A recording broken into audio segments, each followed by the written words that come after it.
Qala rabbi shrah li sadri wa yassir li amri wahlul 'uqdatam min lisani yafqahu qawli. Qala an-nabiy sallallahu alaihi wasallam fa inna asdaqal hadithi kitabullah wa khairal hadi Muhammad sallallahu alaihi wasallam.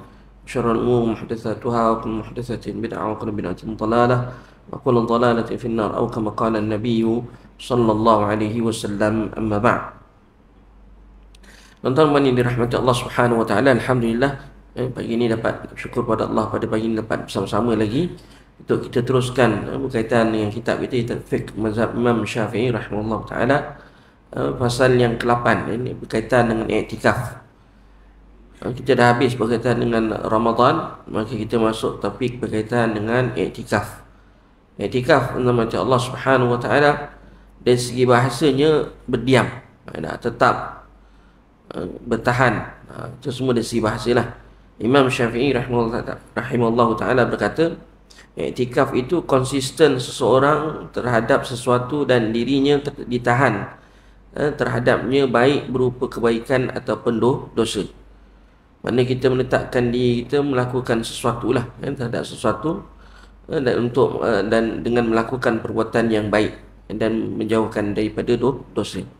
Firman Allah Subhanahu wa ta'ala firman, ma hadhi tamathilul lati antum laha aqifun.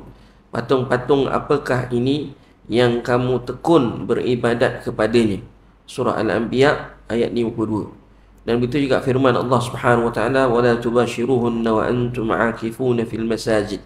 Janganlah kamu mencampuri mereka, iaitu isteri kamu, sedang kamu beriktikaf di dalam masjid.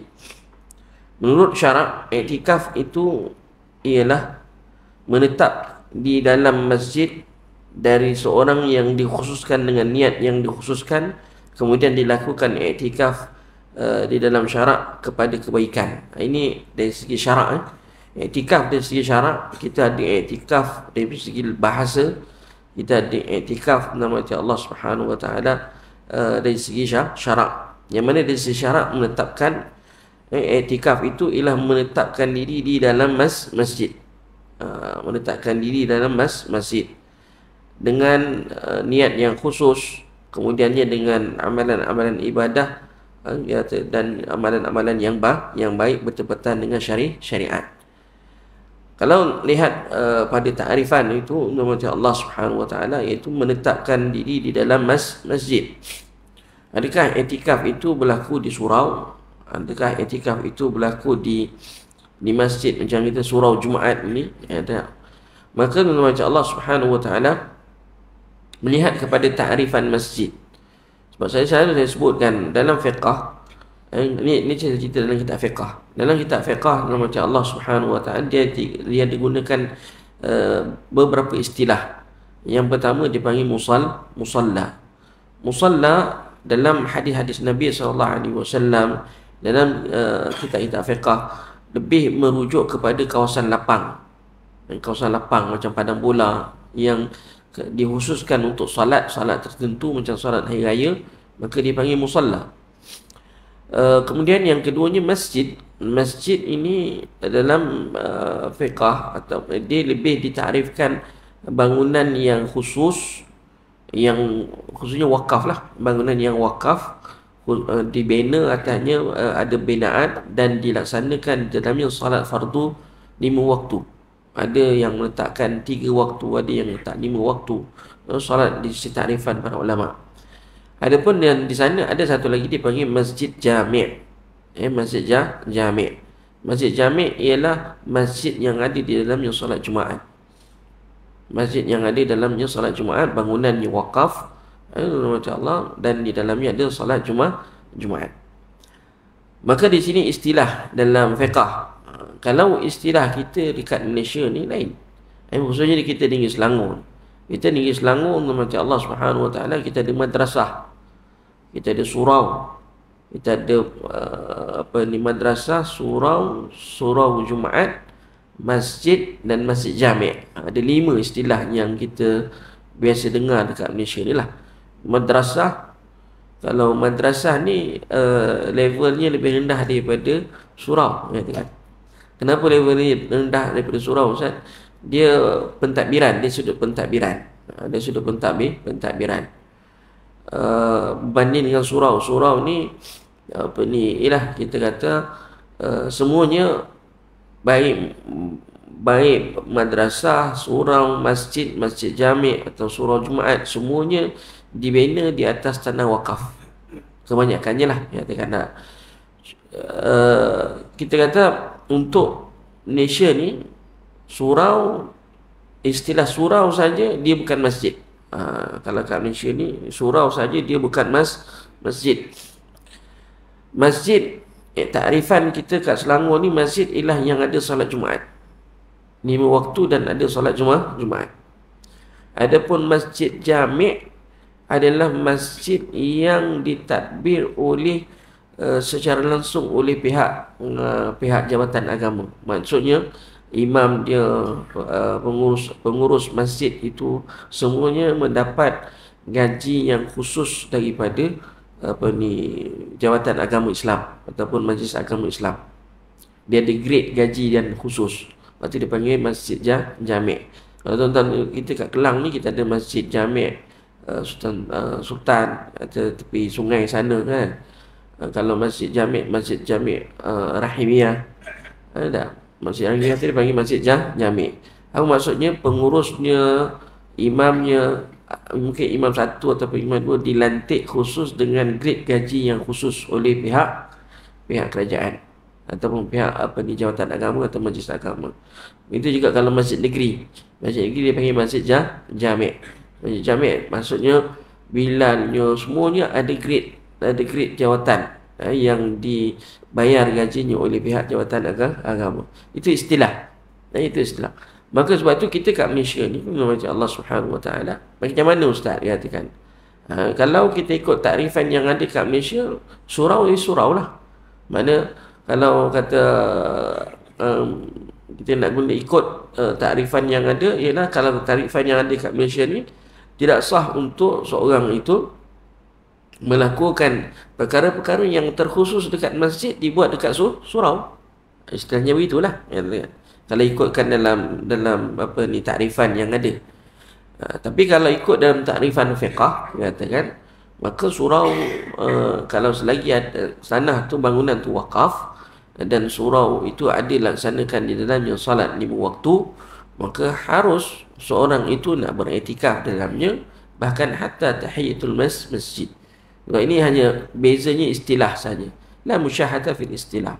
So, kalau orang tu nak ikut pandangan yang seperti mana disebut dalam kitab fiqh ataupun yang ditakrifkan kita di kat negeri Selangor ni, wallahu a'lam, terpulang. Masing-masing ada pegangan yang boleh dipegang oleh pihak masing-masing. Kita tak boleh nak jazamkan orang, jangan semayang tahiyatul masjid dekat surau, kata dah. Tak boleh, katakan. Kalau orang nak semayang, silakan. Dalam arti kata, mungkin dia bertanggapan bahawa surau itu adalah masjid. Sebab kalau pergi negara Arab, tidak ada istilah surau. Dia ada semua masjid. Cuma masjidnya tak ada salat Jumaat. Dia ada masjid yang ada salat Jumaat, ada masjid yang tak ada salat Jumaat. So, sama je lah. Masjid yang tak ada salat Jumaat, kita kat Malaysia panggil surau. Kita kat Malaysia panggil surau. Jadi istilah. Sebab tu nanti dalam kitab fiqh, dalam kitab ni disebut berkaitan dengan rukun dan syarat i'tikaf. Nanti kejap lagi kita akan huraikan. Baik, tuan-tuan Allah Subhanahu Wa Taala, hikmah i'tikaf ini ialah manusia ni memiliki jasad dan roh. Jasad itu diberi makan dengan makanan, minuman. Adapun roh diberi makan makanan dengan ketaatan, ibadah dalam berbagai bentuk berdasarkan apa yang disyariatkan oleh Allah. Oleh kerana itu, i'tikaf disyariatkan agar manusia dapat mengosongkan beberapa saat yang tertentu untuk beribadah dan berpaling kepada perkara agama. Makna rohani kita perlukan juga makanan. Berbanding dengan begitu juga dengan jasad kita, seperti mana jasad kita memerlukan makanan, roh kita pun kena berikan makanan. Makanan apa Ustaz untuk roh? Iaitu ketakwaan dan ibadah kepada Allah Subhanahu Wa Taala. Maka dia jadikan ada masa-masa yang kita perlu kalau seorang itu nak lebih dikatakan dilakukan iktikaf dekat masjid, dekat surau.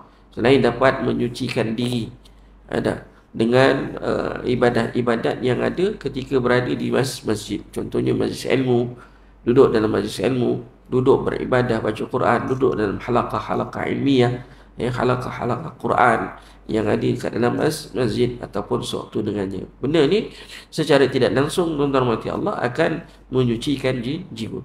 Majtama'a qaumun fi baitin min buyutillah illa nazalat alaihim sakinah wa haffat alaihimul malaikah. Tidak ada seorang pun yang satu kaum berkumpul dalam masjid. Ada. Majtama'a qaumun fi baitin min buyutillah. Lalu dia membaca Al-Quran, membaca Al-Quran wa yatadarasuna, yatluna Al-Quran wa yatadarasuna, membaca Al-Quran dan lalu dia mempelajari berkaitan dengan Al-Quran, sama ada majlis ilmu dan sebagainya. Illa nazalat alaihim sakinah, kecuali Allah turunkan ke atasnya ketenangan, dan wahaffat alaihimul malaikah, lalu dan dipayungi oleh para malaikat. Jadi tuan-tuan mati Allah Subhanahu wa taala, banyak kelebihan-kelebihan apabila seorang itu beriktikaf di dalam masjid. Ada. Hukum, apa hukum iktikaf? Iktikaf ni tuan-tuan mati Allah hukumnya sunat. Hukumnya sunat. Iktikaf ni sunat yang baiklah, katakan ia disunatkan pada setiap waktu dari setiap tahun. Sepanjang masa kita dalam mazhab Syafi'i, sepanjang masa. Tidak tertakluk kepada masa-masa yang tertentu sahaja, kecuali bulan Ramadan. Bulan Ramadan dia naik hukumnya kepada sunat yang dituntut. Lebih dituntutlah daripada bulan Ramadan. Kerana Ramadan merupakan bulan yang terbaik berbanding dengan bulan-bulan yang lain. Jadi bulan Ramadan secara khusus, nama Allah, kita sangat-sangat dituntut untuk beriktikaf. Sebab itu ada hadis Nabi SAW, Nabi beriktikaf 10 yang terakhir dalam bulan Ramadan dalam pencarian malam Al-Qadar, dalam pencarian Lailatul Qadar. Maka di situ tuan-tuan mati Allah, datangnya sunatnya adalah sunat yang muakkadah, sunat yang sangat yang lebih dituntut. Imam Nawawi rahimahullah taala, siapa yang ingin mengikut jejak Rasulullah SAW melakukan iktikaf pada 10 terakhir pada bulan Ramadan, maka sebaiknya agar dia masuk ke dalam masjid sebelum matahari terbenam malam 21. Malam 21, agar ia tidak lupa suatu apa pun dari Lailatul Qadar. Dimasuk, kalau orang iktikaf 10 malam yang terakhir bulan Ramadan, dia kena masuk sebelum malam 21. Maghrib tu dia kena masuk. Dia sebelum terbenam matahari. Sebelum terbenam matahari malam yang ke-21. Dia kena masuklah. Katalah petang nanti kan, malam nanti, malam nanti adalah malam 21. So dia kena masuk sebelum maghrib. Malam 21 dia kena masuk sebelum maghrib. Kemudian bila dia keluar, kemudian dia keluar setelah matahari terbenam pada malam hari raya. Setelah terbenam matahari, disebut kat sini rahmat Allah Subhanahu wa taala, kemudian dia keluar setelah matahari terbenam pada malam hari raya, sama ada bulan genap 30 hari ataupun tidak. Katalah malam yang ke 30 tu. Malam yang ke-30 tu, lepas maghribnya, umumnya raya besok, dia dah boleh keluar dah. Kalau tak iklan lagi raya, tak umum lagi raya, dia kena tambahlah 1 hari lagi. Besoknya tu baru dia keluar lepas maghrib. Lepas maghrib. Kalau masuk sebelum maghrib, keluar selepas maghrib. Keluar lepas maghrib. So sama ada itu kalau dimasuk 21, malam 21 tu maknanya sebelum maghrib dia start kira 21. So imma dia keluar malam yang ke-30 ataupun malam genap 29 puasa ataupun genap 30 hari puasa. Wallahu a'lam. Itu yang seafdal-afdalnya. Maknanya iktikaf selama 10 akhir, 10 i'tikaf 10 yang terakhir pada bulan Ramadan. Dia bukannya katalah 29 hari kita kena i'tikaf pada tarikh 20 lah Ustaz, dia katakan. Ada pada malam start malam maghrib, sebelum maghrib 20 tu dah kena masuk. Tak, kita kiraan yang disebut oleh para ulama ialah bermula i'tikaf 10 malam yang terakhir itu ialah sebelum maghrib malam 21. Berakhirnya ialah selepas maghrib malam raya. Dan pandangan yang kedua, hukum yang kedua ialah wajib. Wajib ni dalam masyarakat tidak berlaku kecuali nazar. Seorang itu bernazar, contohnya dia nak beriktikaf dalam masjid, maka wajib dia laksanakan nazarnya. Nazarnya harus begitu. Wallahu a'lam. Rukun-rukun dan syarat-syarat i'tikaf. Rukun-rukun i'tikaf ada 4. Rukun i'tikaf ada 4. Pertama sekali orang yang beriktikaf, yang kedua masjid, yang ketiga niat dan menetap. Niat dan menetap. Yang ketiga niat dan menetap. Yang ketiga niat, dan yang keempat menetap. Setiap rukun mempunyai syarat yang dikhususkan. Jadi rukun i'tikaf ni yang pertama sekali orang yang beriktikaf, yang kedua masjid, yang ketiga niat, yang keempat ialah menetap. Apa dia huraiannya? Kita lihat. Orang yang beriktikaf, disyaratkan orang yang melaksanakan i'tikaf ini pertama sekali Islam. Mesti orang Islam lah. Takkan nak beriktikaf dekat masjid orang Islam kan? Orang kafir tak boleh. Mesti orang Islam. Mana tidak syaratkan lelaki ataupun perempuan. Orang perempuan pun boleh i'tikaf kat masjid, tak ada masalah. Tapi syarat yang kedua ialah berakal.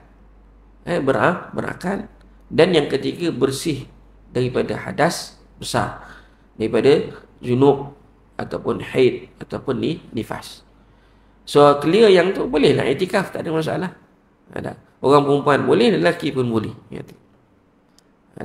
Maka tidak sah i'tikaf orang yang kafir ataupun orang yang murtad, kerana i'tikaf termasuk dari cabang iman, cabang ibadat, sehingga tidak sah daripada orang kafir. Seperti orang kafir kalau dia puasa pun tak sah, walaupun dia start puasa macam mana kita puasa. Dia start puasa sahur, dia sahur. Dia puasa, kemudian nanti buka puasa, dia buka puasa. Sekarang kan jadi banyak trend, orang kafir pun berpuasa. Apa hukumnya? Dia katakan dia ada puasa. Puasa kita kata adakah dapat pahala? Tak dapat. Dan dia tidak tidak sah berpuasa kerana kafir. Tapi dia dapatlah untuk kesihatan dia nak puasa itu, dia dapatlah kelebihan kat situ, kesihatan dan sebagainya. Tapi untuk didapatkan ganjaran daripada Allah Subhanahu Wa Taala atas dasar puasanya tadi, makanya tuan-tuan macam tidak, kerana dia dianggap dia adalah orang yang kafir, katakan, ataupun orang bukan Islam. Cuma dia nak merasai macam mana orang Islam berpuasa. Mudah-mudahan macam Allah, bila dia berpuasa tadi, dia dapat rasakan keseronokan ibadah itu. Akhirnya Allah beri hidayah kepadanya untuk memeluk agama Islam. Itu yang kita doakan, mudah-mudahan begitu. Baik. I'tikaf untuk Allah Subhanahu Wa Taala tidak sah kalau orang itu dalam keadaan gila, hitam, sakit ataupun mabuk. I'tikaf juga tidak sah bagi kanak-kanak yang belum balik, katakan. Kanak-kanak yang belum mumayyiz, maka tidak sah. Belum mumayyiz. Kalau yang terbaiknya yang adakah syarat balik? Tidak. Dia tidak ada syarat balik kat sini. Budak-budak pun boleh, tetapi budak-budak yang sudah mumayyiz. Yang mumayyiz kan mana mumayyiz maknanya dia dapat bezakan yang baik dan yang buruk. Bila kita bagi arahan, dia boleh faham. Itu dia bagi mumayyiz.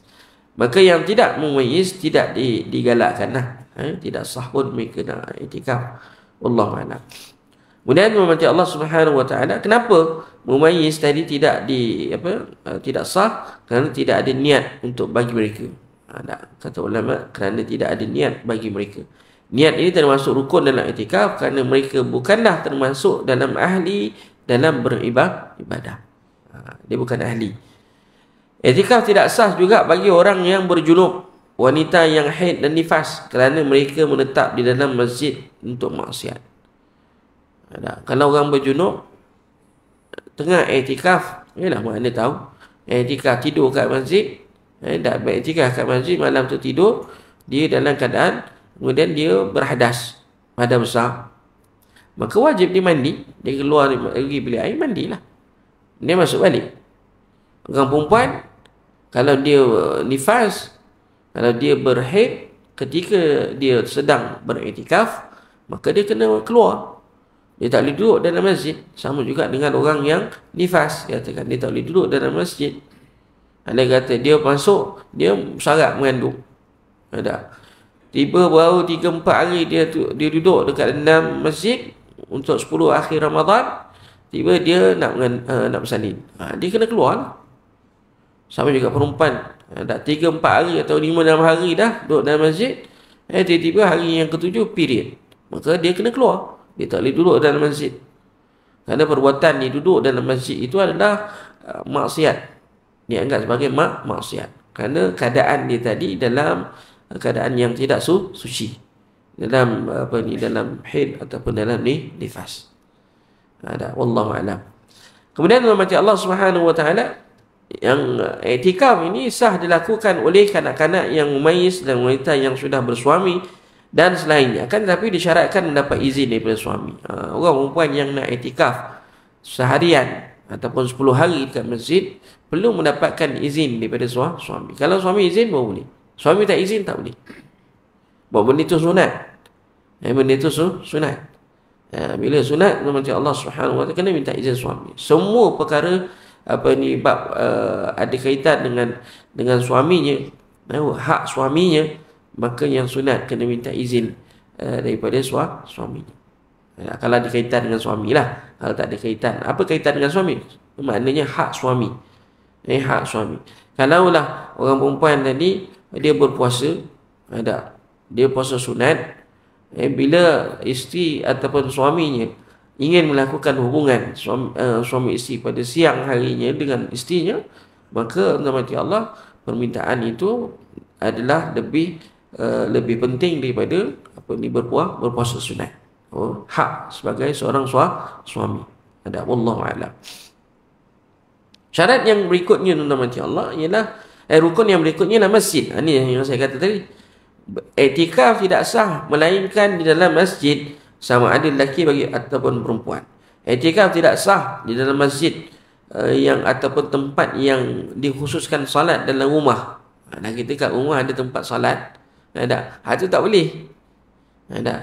Ataupun tempat-tempat yang bukan wakaf. Contohnya di mall-mall, di supermarket ada surau. Surau tu boleh tak? Tak boleh. Kenapa? Sebab surau tu bukannya wakaf. Dia boleh ubah-ubah. Kalau pihak manajemen kata, okey, surau kita ubah tempat lain, ubah. Sebab tu syaratnya masjid, benda yang masjid itu adalah tempat bangunan yang diwakafkan, tak boleh diubah-ubah. Kecuali ada tujuan dia masjid lama nak buat masjid baru ke, adalah berpindah tu, itu bab lain. Jadi tuan-tuan macam Allah Subhanahu wa taala wakaf. Sekarang ni kita dah ada trend, kita kata memang pihak masjid menyediakan surau Jumaat, katakan. Ada setengah macam kita dekat KLIA kan, ada surau Jumaat yang punya. Dekat mana? Dekat IOI mana? Sedang yang besar Sedang IOI yang ni yang kat bukan Puchong, tu lagi Sedang lah kan, dekat hospital kan. Dekat situ pun ada surau yang salat Jumaat, saya baru lagi dibuka, katakan surau yang ada salat Jumaat. First time dekat dalam shopping complex tu, dia IOI Putrajaya lah, IOI Putrajaya tu first time dia buat surau dalam tu untuk boleh salat Jumaat. Dia surau tapi dia gunakan untuk salat Jumaat. Ada setengah tempat macam dalam mall, macam di Kedah dulu, di Kedah tu dia ada mall tu memang wakaf terus sebagai ganti kepada bangunan masjid. Jadi masjid tu ada dekat dalam mall, dia katakan. Harus. Kalau dekat negara-negara Arab tu biasa dia katakan. Bawah masjid atas maka adalah dia sekali dengan bangunan-bangunan perniagaan dan sebagainya, dia katakan. Itu berlaku. Jadi tuan-tuan mati Allah Subhanahu Wa Taala, di sini syarat yang letak ialah masjid, dia katakan. Balik pada tadi topik yang tadilah, kalau kat Malaysia ni dia katakan adakah kalau nak ikut takrifan yang ada dekat negeri Selangor pun harus, katakan. Kalau orang tu nak ikut takrifan yang ada dekat dalam kitab fiqah pun boleh, tak ada masalah, katalah. Tak ada masalah, terpulang. Lepas tu kadang-kadang orang tanya, Ustaz, kalau surau kita ni, surau An-Nur, nak boleh tahiyatul masjid tak, katakan. Boleh tak tahiyatul masjid ataupun tak perlu tahiyatul masjid? Boleh iktikaf tak? Boleh tak boleh iktikaf? Maka macam Allah, bagi saya kita terpulanglah. Kalau nak ikut takrifan yang ada dekat negeri Selangor ni bukan masjid, ni surau. Cuma diberi kebenaran untuk solat Jumaat. Maka tak ada lah tahiyatul masjid. Tapi macam Allah Subhanahu Wa Taala, kalau ikut takrifan yang ada dalam kitab fiqh, katakan ni tanah wakaf, ada bangunan, ada solat fardu 5 waktu, maka dipanggil masjid. Beza istilah saja, katakan. Maka la musyahata fil istilah, tidak ada isu pun kalau ada orang nak sembahyang tahiyatul masjid pun silakanlah, tak ada masalah. Orang tak nak sembahyang kat surau ni, katakan dia masuk masjid terus duduk. Dia masuk je surau, dia terus duduk. Hari Jumaat ke, tak hari Jumaat ke, dia masuk terus duduk. Maka adakah dia anggap sebagai satu ni yang salah? Tidak. Sebab dia takrifan, dia kata, definisi tu. Katakan ni surau ke masjid. Wallahu a'lam. Sama juga bab iktikaf. Kalau orang nak niat iktikaf kat surau ni, boleh Ustaz, dia kata bulan Ramadan ke atau balik pada takrifan tadilah. La musyahata fil istilah. Kalau kata okey, saya okey je Ustaz, ni bagi saya ni masjid, dia terpulang. Terpulanglah, katakan. Sebab benda tu istilah. Dianggap sebagai istilah yang terdapat ni tu macam Allah perbezaan di sisi dalam seperti mana saya kata tadi, di sisi takrifan masjid ataupun di Jawatan Agama Islam atau Majlis Agama Islam di Selangor, dan takrifan dalam kitab fiqh, katakan. Maka tuan macam Allah Subhanahu Wa Taala, kita janganlah pula kata orang yang siapa yang sembahyang tahiyatul masjid dalam surau ni atau berdosa. Tak boleh kata gitu, tak boleh anggap begitu, katakan. Benda itu tidak boleh kita jazamkan perkara tersebut, sedangkan benda tu kita kata ada beza istilah je, dan ada khilaf pun di sisi ulama dalam takrifan. Wallahu a'lam. Kemudian macam Allah Subhanahu Wa Taala, kenapa syaratnya masjid? Sebab ayat Quran sendiri, wa antum aakifuna fil masajid wa la tubashiruhunna wa antum aakifuna fil masajid. Cuma kalau disebut dalam kitab ni, dia kata, dan i'tikaf itu sah dilakukan di setiap masjid. Ada.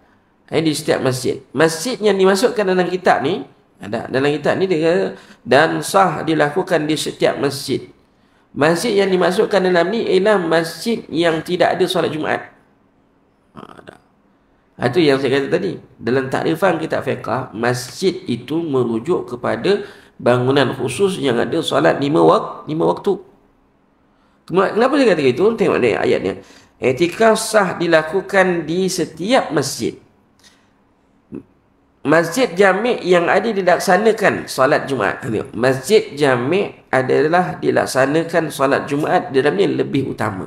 So terdapat perbezaan istilah digunakan dalam kitab ni, masjid dan masjid jami'. Ada masjid dan masjid jami'. So masjid jami' ialah masjid yang ada solat Jumaat di dalamnya. Masjid biasa, masjid yang ada solat fardu 5 waktu sahaja. Cuma ulama sebut dalam kitab ni, lebih utama i'tikaf itu di masjid yang ada solat Jumaat ataupun yang dipanggil masjid jami'. Kalau kita kat Malaysia, masjid jami' bukan masjid yang ada solat Jumaat. Kita masjid jami' istilah lain. Lepas tu saya kata tadi, la musyahata fil istilah, katakan. Tidak ada masalah pun dalam istilah-istilah ni, tuan-tuan macam Allah. Rasulullah SAW, dia kenapa masjid jami' lebih aula? Kenapa masjid yang ada solat Jumaat tu lebih aula? Kerana kalau kita sembahyang masjid yang tak ada solat Jumaat, nanti kan hari Jumaat nak kena keluar daripada masjid tempat yang kita iktikaf tu. Kalau seorang itu iktikaf 10 hari, maka tengah-tengah tu hari Jumaat dia kena keluar. Kena keluar pergi cari masjid yang lain. Maka dia akan terganggu lah proses iktikaf dia yang diniat untuk niat 10 hari yang terakhir bulan Ramadan. Ada wallahu a'lam. Jadi rahmati Allah. Dan satu lagi, bila masjid yang ada Jumaat ini adalah masjid yang kapasitinya lebih besar, ramai katakan. Maka ramainya masjid, ramainya orang yang boleh solat kat masjid, maka ataupun ramainya orang yang datang untuk solat di masjid tadi pada satu-satu masa, maka menyebabkan pahala makin besar katakan. Pahala makin banyak. Wallahu a'lam. So iktikaf sah dilakukan kalau katalah masjid tu ada 2 tingkat, ada 3 tingkat ke, tak kisah dia tingkat 1 ke tingkat 2 ke, ataupun masjid ada roof, macam Masjid Nabawi tu kan, dia ada bumbung atas kan, dia katakan boleh solat kat atas tu, sah iktikaf walaupun dekat atas bumbung, walaupun atas bumbung. So, iktikaf ni macam Allah selagi mana dalam masjid. Masjid. Perkerangan dindingnya, ini sama juga, boleh. Itu berdasar pula takrifan masjid itu. Adakah masjid itu bangunan masjid ataupun termasuk selagi mana dalam pagar masjid. Macam Masjid Nabawi, kan? Masjid Nabawi tu, mana masjidnya Ustaz, Masjid Nabawi ni? Adakah bangunan sampai dinding masjid tu baru masjid, masuk dinding masjid tu baru masjid, ataupun pagar, katakan.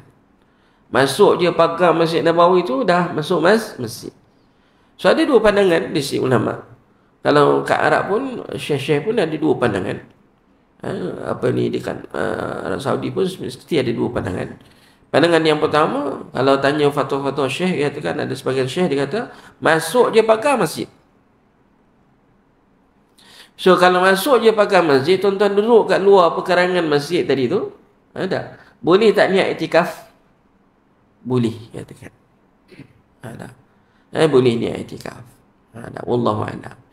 Tapi kalau duduk luar tu panasnya, siang hari aircon tak ada. Kalau musim sejuk, sedap lah duduk kat luar. Walaupun panas, sejuk, still sejuk lagi.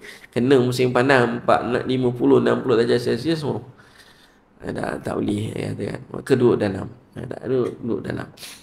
Jadi macam Allah Subhanahu Wa Taala, Imam Masjid Nabawi dulu, ingat lagi kan masa belajar dulu, 10 malam minta akhirnya bawa masuk selimut, bawa masuk baju semua.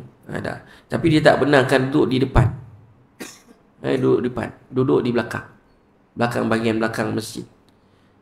Depan nanti pun nak solat apa semua kan. Time malam ni, kalau kita duduk tidur je, kejap lagi polis datang. Dia tolak kita, kejut kan kata, kau datang sini nak ibadat ke nak tidur? Polis datang kejut. Dia start dia kejut kita, bangun. Dia katakan, datang masjid duduk, ini iktikaf kan, dia katakan. Iktikaf patutnya penuhkan masa ibadat, bukan masa penuh dengan tidur, dia katakan. Wallahu a'lam. Biasalah, tapi polis tidaklah kata tengok asal tidur je kejut, tidaklah, katakan begitu. Tapi ada masa-masa kadang-kadang kalau kat Masjid Nabawi tu dia ada buat solat malam kan, dia katakan pas tarawih, so pukul 2 pagi akan bangun untuk solat tahajud, katakan malam. Maka masa tu kalau kita tidur memang kena kejut kan. Memang kena marah dengan polis, katakan polis masjid kan, askar ke polis ke. Kalau Masjid Nabawi, Masjidil Haram, ada askar, ada polis yang jaga, so dia akan kejut, bangun solat, dia katakan. Dia tengok kita tidurnya memang kena. Wallahu a'lam. Jadi tuan-tuan mati Allah Subhanahu Wa Taala, itu dia katakan beriktikaf sah dilakukan di masjid, perkarangan dan juga dindingnya, kerana itu termasuk sebahagian termasuk dalam bahagian masjid. Cuma iktikaf tidak sah pada sesuatu yang diwakafkan bagiannya untuk masjid dan tanah yang disewa dan bangunan yang diwakafkan untuk masjid. Dah. Kita katalah masjid ni ada tanah wakaf. Ada tanah wakaf bangunan sebelah. Contohnya bangunan sebelah. Boleh tak wakaf tu bawah masjid? Boleh tak wakaf sembahyang kat situ? Ataupun boleh tak iktikaf kat situ? Yang mana orang wakafkan untuk masjid? Tak boleh. Tak. Sebab bangunan tu bukan untuk salat. Bangunan tu hanya di tanah tu ataupun hanya diwakafkan untuk masjid kelolakan. Sumbernya ataupun hasilnya untuk masjid.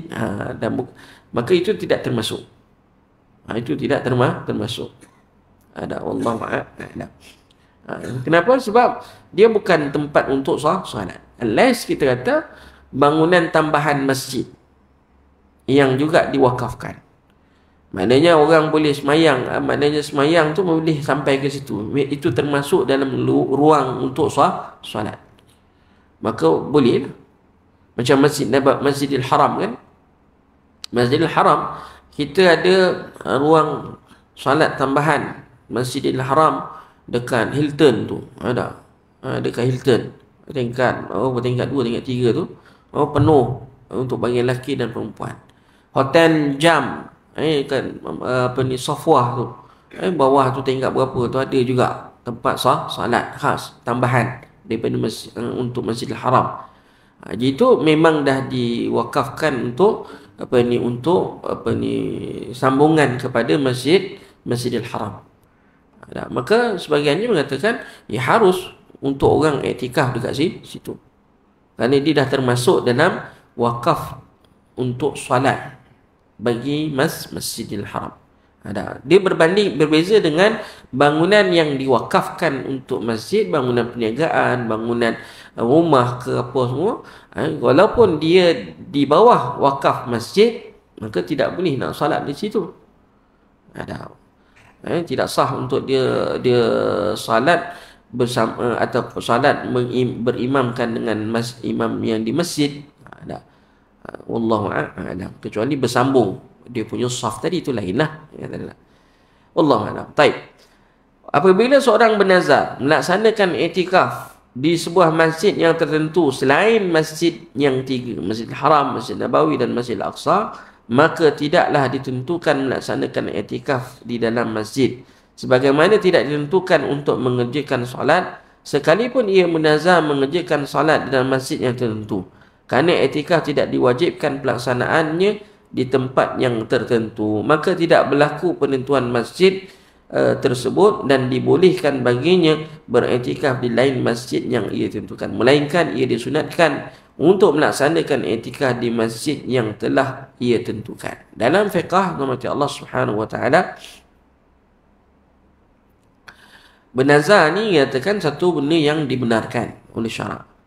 Apabila seorang itu bernazar melaksanakan iktikaf di sebuah masjid tertentu selain daripada masjid yang 3, katalah dia bernazar selain daripada 3 tempat, Masjid Haram, Masjid Nabawi dan Masjid Al-Aqsa, makanya tuan-tuan rahmati Allah Subhanahu wa taala, walaupun dia bernazar, dia nak tahun ni dia berjanji dia bernazar nak iktikaf dekat Masjid Negeri contohnya. Adakah dia mesti kena bayar nazarnya iktikaf dekat Masjid Negeri juga? Tidak. Dia boleh masuk ke mana-mana masjid. Cuma memanglah afdalnya dia ikutlah apa yang dinazarkan. Tapi di sini ulama kata harus untuk dia pilih mana-mana masjid. Tidak tertakluk kepada apa yang masjid yang mana yang ditentukan tadi. Kecuali Masjidil Haram, Masjid Nabawi dan Masjidil Aqsa. Cuma kalau orang pergi bernazar, seorang tu bernazar nak beriktikaf dekat Masjidil Aqsa, tapi sekarang tak boleh, maka cukup dia pergi ke masjid yang lebih afdal daripada Masjidil Aqsa, sama ada Masjid Nabawi ataupun Masjidil Haram. Itu cara kaedah. Kalau seorang itu bernazar kat Masjidil Nabawi, maka sudah mencukupi untuknya. Kalau dia tak nak pergi Masjid Nabawi, dia boleh pergi Masjidil Haram Mekah. Wallahu a'lam. Kemudian umat Allah Subhanahu wa taala, Sedangkan orang yang bernazar melaksanakan iktikaf di Masjidil Haram, maka wajib kepadanya melaksanakan iktikaf di dalamnya. Kerana Masjidil Haram merupakan sebaik-baik masjid lah yang ada. Itu seperti mana yang saya kata tadi lah.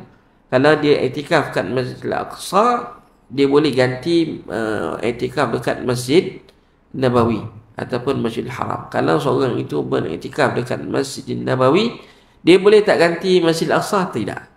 Sebab dia kena pergi kepada yang lebih afdal, iaitu Masjidil Haram. Tapi kalau orang iktikaf, bernazar iktikaf dekat Masjidil Haram, boleh tak dia pindah pergi ke Masjid Nabawi dan Masjidil Aqsa? Tak boleh. Dia kena wajib dia tunaikan dekat Masjidil Haram itu sendiri. Wallahu a'lam. Demikian pula apabila seorang bernazar melaksanakan iktikaf di Masjid Nabawi ataupun Masjidil Aqsa, maka wajib kepadanya melaksanakan iktikaf di tempat tersebut. Kerana masjid yang ada disebutkan dalam riwayat itu sangat dianjurkan untuk mendatanginya, maka tentulah nazar yang dilaksanakan tempat tersebut seperti Masjidil Haram. Nabi kata, "La tushaddur rihal illa ila thalathati masajid." Tidak boleh bersungguh untuk ziarah kecuali ketiga masjid. Masjidil Haram, Masjidil Aqsa dan Masjidku ini, kata Nabi SAW. Jika Masjidil Haram telah ditentukan, maka tidak ada masjid lain yang dapat menggantikan posisinya. Jika Masjid Nabawi telah ditentukan, maka tidak ada masjid lain yang dapat menggantikan posisinya melainkan Masjidil Haram. Kerana Masjidil Haram itu lebih baik daripada Masjid Nabawi dan tidak dapat dihubungkan keduanya dengan masjid yang lain di dalam keutamaannya. Sama juga Masjidil Aqsa seperti mana yang saya sebutkan tadi. Wallahu a'lam. Bagaimana seterusnya tentang mati Allah Subhanahu wa taala niatnya. Diwajibkan dalam memulakan iktikaf itu berniat, sebabnya ibadat.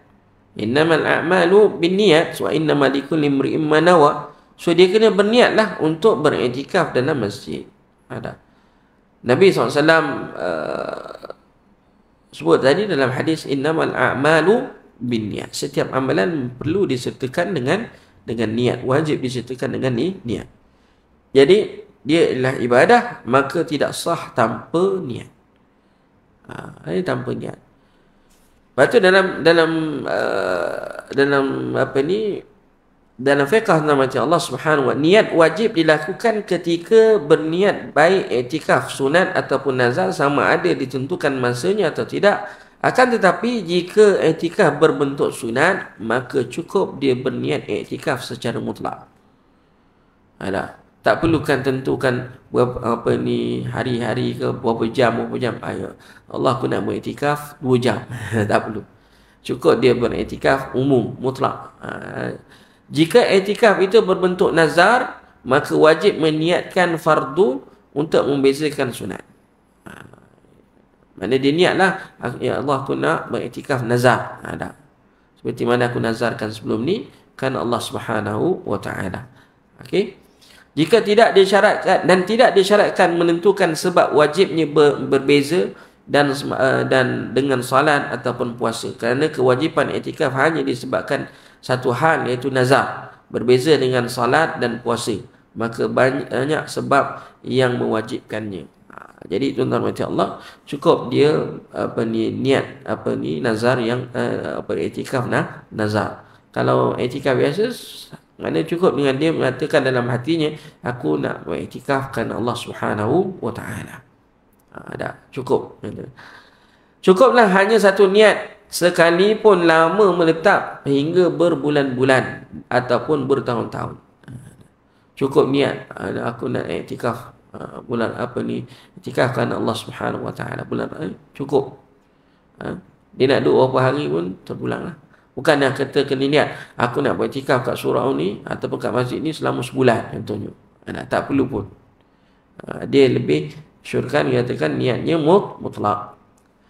Kerana telah berlalu ibadah yang terasing secara sempurna dan niat tidak dapat mencapai yang lain, maka wajiblah berniat untuk masuk yang kedua kalinya, kerana itu termasuk ibadah yang lain. Melainkan apabila dia bercita-cita ketika keluar untuk datang semula. Kalau kita kata dia iktikaf, kemudian dia keluar balik rumah ke, pergi pergi kenduri kahwin ke atau sebagainya, kan? Maka tu dah batal lah dia punya iktikaf tadi. So dia balik dia nak masuk balik masjid, makanya tuan-tuan mati Allah, dia niat semula lah. Tetapi kalau orang yang duduk iktikaf kat masjid, dia keluar tu ada tuntutan hajat, keperluan. Contohnya dia pergi cari makanan, dia pergi qada hajat contohnya, dia ambil baju kat rumah katakan. Memang niatnya nak sambung balik, memang ada dia niat dalam hati memang nak patah balik dan tidur masjid untuk dia teruskan iktikaf tadi, mati Allah, maka perbuatan itu cukup dengan niat yang pertama saja. Wallahu a'lam. Bagaimana jikalau ia berniat 2 rakaat sunat kemudian berniat sebelum salam menambah 2 rakaat lagi atau lebih, maka jadilah sembahyangnya 4 rakaat. Sembahyangnya 4 rakaat. Jikalau orang berniat iktikaf dalam satu masa yang telah ditentukan, seperti 1 hari atau sebulan, sunat ataupun nazar, dan tidak disyaratkan padanya berturut-turut, maka jika ia keluar untuk melaksanakan hajat berupa qada hajat, kencing ke, berak ke, kemudian ia kembali, maka tidak wajib memperbaharui niat seperti mana yang saya katakan tadi. Kemudian yang terakhirnya menurut Allah Subhanahu wa taala ialah berdiam dalam masjid.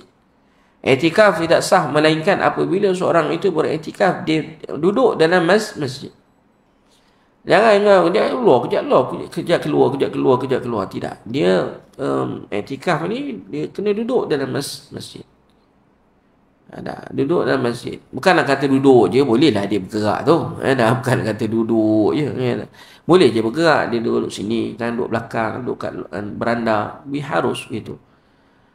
Tapi untuk dia kerap kali keluar, tidak. Nabi SAW pun dia katakan bila dia berniat iktikaf, dia katakan rumah dia kan sebelah je kan, rumah dia sebelah, rumah Nabi SAW sebelah masjid.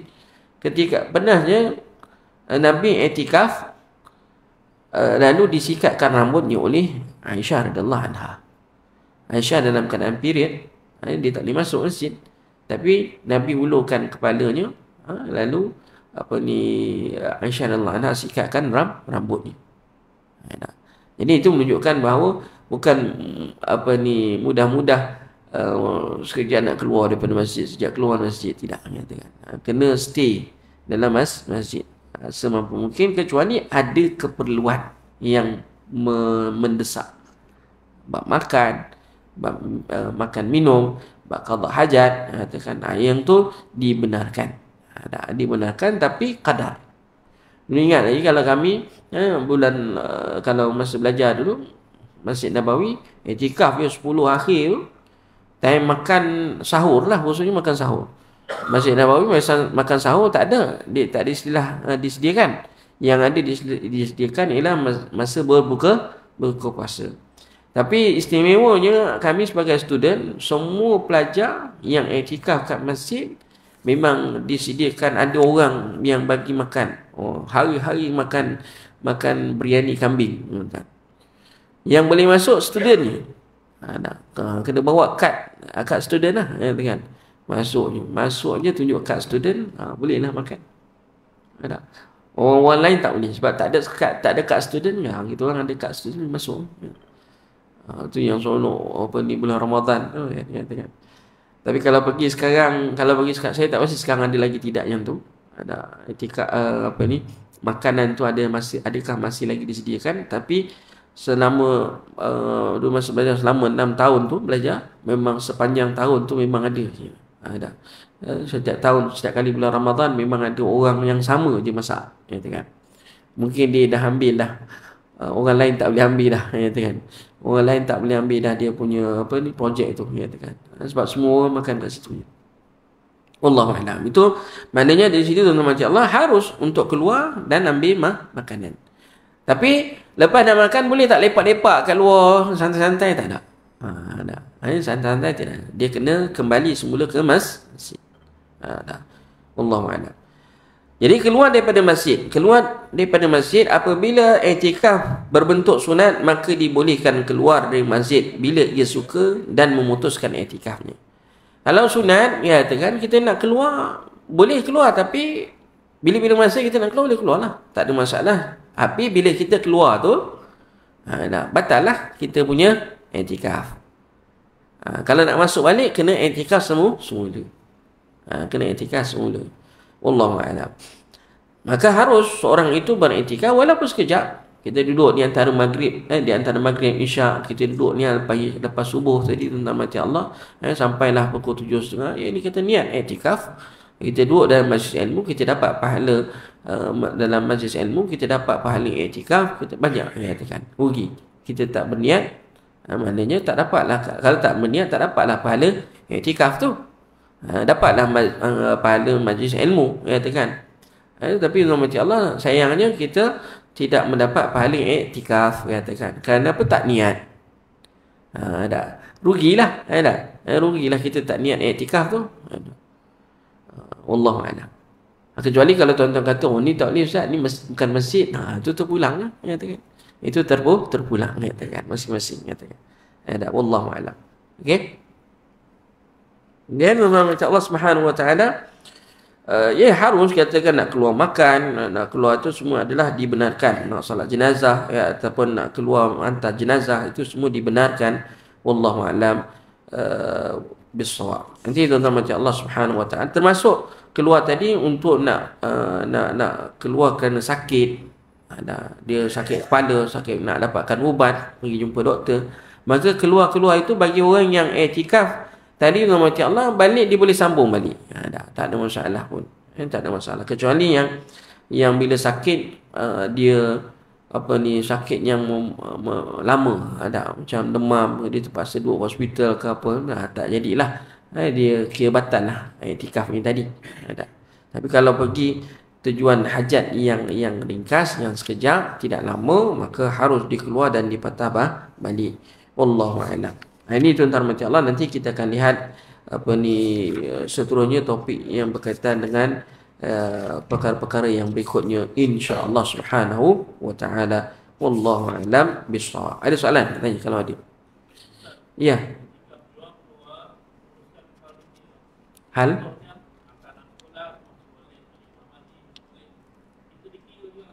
itu dikira juga keperluan, ya tekan, dan tanggungjawab. Maknanya memang, tapi kena ada niat untuk patah balik lah. Niat untuk masuk balik. Dan dia pergi tu memang sekadar untuk hantar-hantar je lah. Wallahu a'lam. Maknanya itu ada tuntutan keperluan dia buat begitu. Wallahu a'lam. Cumanya kalau boleh digantikan orang lain tu lebih, urusan anak tu hantar pergi balik, diwakilkan orang lain, lagi baiklah.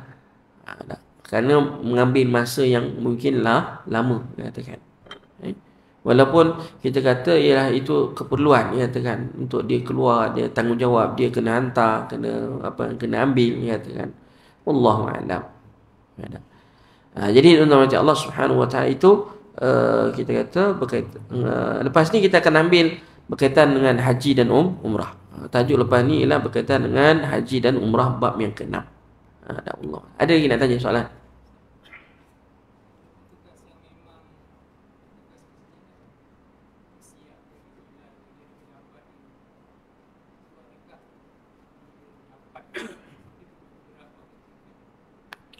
Dia selagi mana dia berada dekat dalam masjid, dia boleh niat iktikaf. Maksudnya perbuatan ni membersihkan masjid, mengemas masjid, macam Allah Subhanahu wa taala, termasuk dalam perkara yang ada kaitan dengan ibadah, katakan. Wallahu a'lam.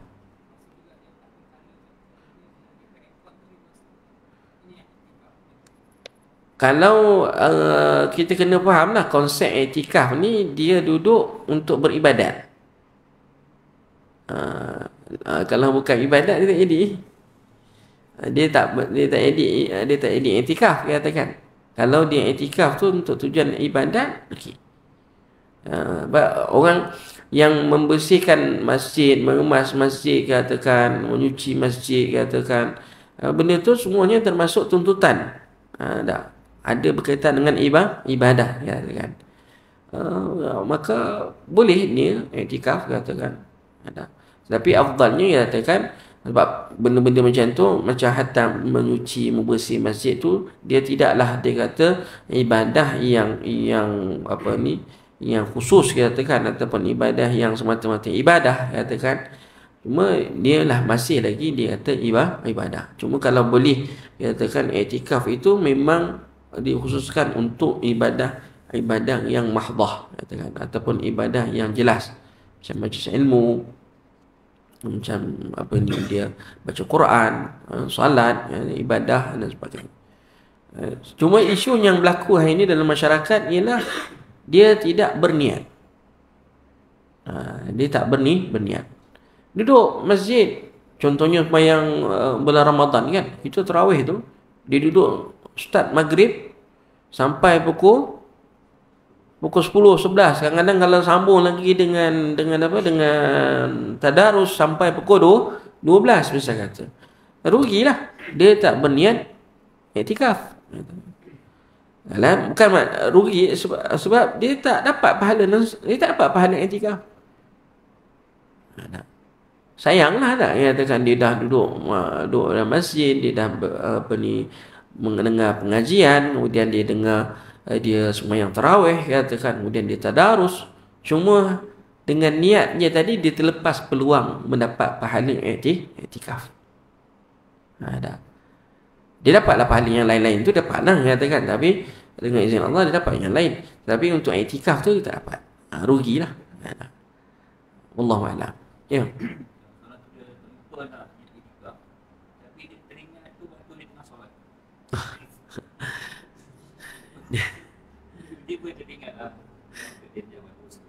Dia tak edit itu katakan niatnya, sebab dia dalam apa ni, dia dalam salat, dia tak boleh kita menjazamkan untuk buat benda lah berlain dia katakan. Dia lebih kepada macam itulah dia katakan. Tapi kalau terlintas tu kita kata normal. Normal dia katakan. Bukan maknanya dia tak boleh terlintas dalam kepala dia katakan. Tapi kalau nak niat betul, dia nak niat iktikaf, kena niat selepas selesai daripada sembahyang. Dia jangan campurkan. Dia tak sama kalau kita tengah baca Quran, ada apa ni, aku lupa niat iktikaf lah. Niat iktikaf. Lepas tu baru dia sambung baca Quran. Harus. Tapi ni dia tengah sembahyang. Tengah sembahyang masuk rakaat pertama, Allah lupa nak niat iktikaf terus. Tengah sembahyang ni niat iktikaf, tak jadi. Sebab dia tengah masyghul. Dia kata al-masyghul la yushghal. Orang yang sedang disibukkan dengan satu-satu perkara itu tidak boleh disibukkan dengan perkara yang lain. So ada benda yang kita kata macam solat tadi tak boleh. Ada yang boleh, macam tengah baca Quran, kita teringat, tu kita niat. Maka itu tak mengganggu. Jadi dia ada ibadat yang suddenly dia boleh berniat, tiba-tiba kalau kata tengah ibadat salat tak boleh katakan, sebab dia tengah sibuk dengan amalan tersebut. Wallahu a'lam. Nak niat lepas tu. Dia harus dia niat, walaupun okey dia dah sembahyang Isyak, lepas sembahyang Isyak dia sembahyang tarawih dah 5 rakaat dah, ataupun dah 6 rakaat dia sembahyang. Dan 6 rakaat. Lepas tu baru teringat Allah tak niat iktikaf. Dia terus niat. Harus. Lepas sembahyang 6 rakaat tu ada lagi 14 rakaat ataupun beberapa rakaat lagi, dia niat, baru dia niat iktikaf. Harus. Tapi bukan dalam ketika dia sedang salat. Wallahu a'lam. Okay. Ada lagi? Ya.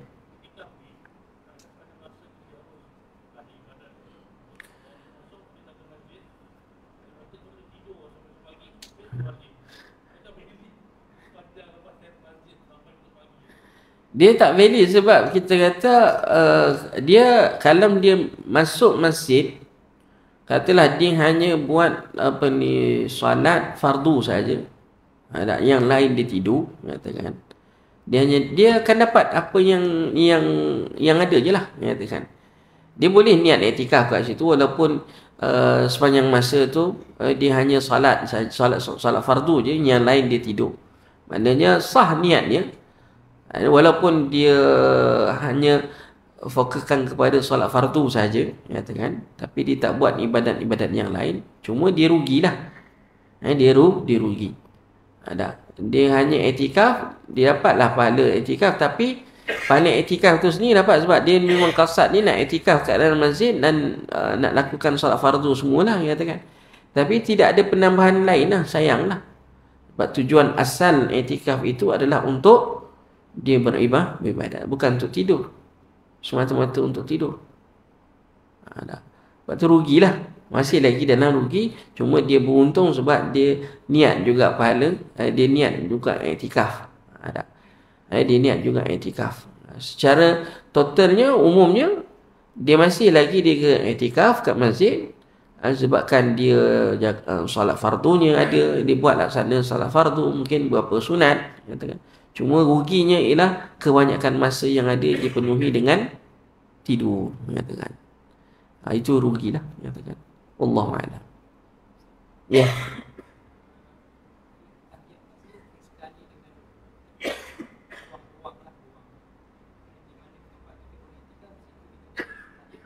Ya.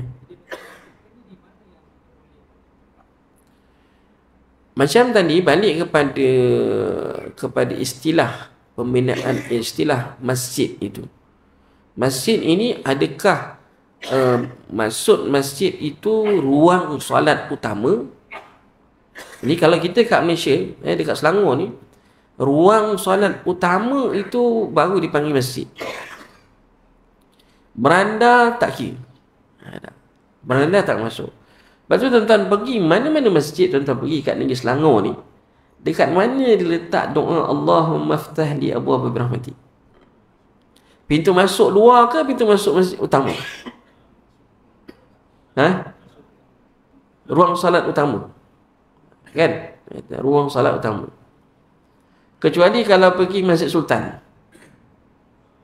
Masjid Sultan apa ni, Sultan Sulaiman kan? Sultan apa? Sultan dekat KIK tu kan? Kat KIK tu masuk je kat luar tu terus Allahumma ftah li abwaab rahmati. Sebab dia kira dalam tu semua ruang salat utama. Tapi majoriti masjid yang ada beranda luar dan ada ruang solat utama, dia akan letak zikir tu atau doa tu pintu solat, ruang solat utama. Jadi kalau seorang itu masuk untuk solat tahiyatul masjid, ini saya cerita istilah dekat Malaysia dulu ni, katakan. Dia masuk tahiyatul masjid itu sebenarnya adalah di dalam ruang salat utama. Iktikaf itu sah untuk dalam masjid, ruang salat utama. Ada. Itu bisa katakan. Maka di luar sana itu tidak dipanggil masjid. Ada. Istilah katakan. Lepas tu dia balik pada ruang. Kalau sebab itu dalam kita kat Malaysia ni, orang ada setengah tempat tu dia buat majlis akad nikah. Dia buat majlis akad nikah, dia buat di kawasan beranda. Kenapa buat kawasan beranda? Sebab kawasan beranda tu bukan masjid, bukan bahagian daripada masjid. Dia hanya ruang tambahan salat, katakan. Ada. Tapi masjid tu dekat ruang salat utama. Jadi siapa yang period apa semua bolehlah duduk situ. Macam kita dulu sini kan, kita ada nak buat konon lah kita nak buat karnival ataupun jual beli, ataupun kita nak buat main kita pingpong apa semua kan, maka kita buat di kawasan itu luar, sebab luar tu hanya ruang tambahan sembahyang saja, katakan ruang sembahyang. Ada, wallahu a'lam. Jadi kalau orang datang masuk situ, adakah dah dituntut untuk dia sembahyang tahiyatul masjid kat luar sana tu? Tidaklah. Itu adalah istilah yang ada kat kita kat Malaysia ni lah, yang begitu. Tapi dekat balik kepada hukum fiqh yang ada dekat dalam kitab fiqh, katakan bangunan masjid, ada yang kata masuk mana bangunan masjid.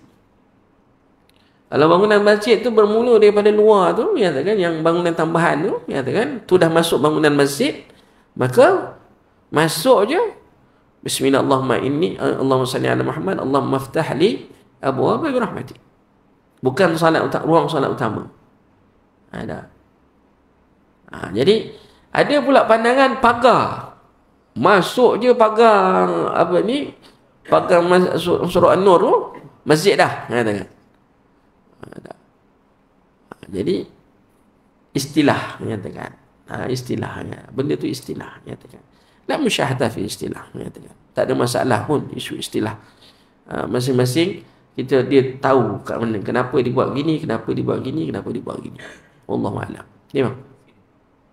Adakah pihak pengurusan masjid tersebut perlu menetapkan di mana tempat untuk mulanya, sebab mungkin yang lain yang sepatutnya masuklah untuk Harus pihak masjid, tak silap saya ada perkeliling daripada Jaiz ke maknanya ruang salat itu sebenarnya ditetapkan oleh pihak pengurusan surau ataupun masjid mana. Kalau dia kata ruang salat utama, ya ruang salat utama. Luang delega kat luar tak dimasuk dalam masjid. Tapi kalau kata pihak pengurusan masjid mengumumkan, beranda semua ni termasuk dalam binaan masjid. Ada, maka kita kata kena ikutlah, katakan pihak masjid.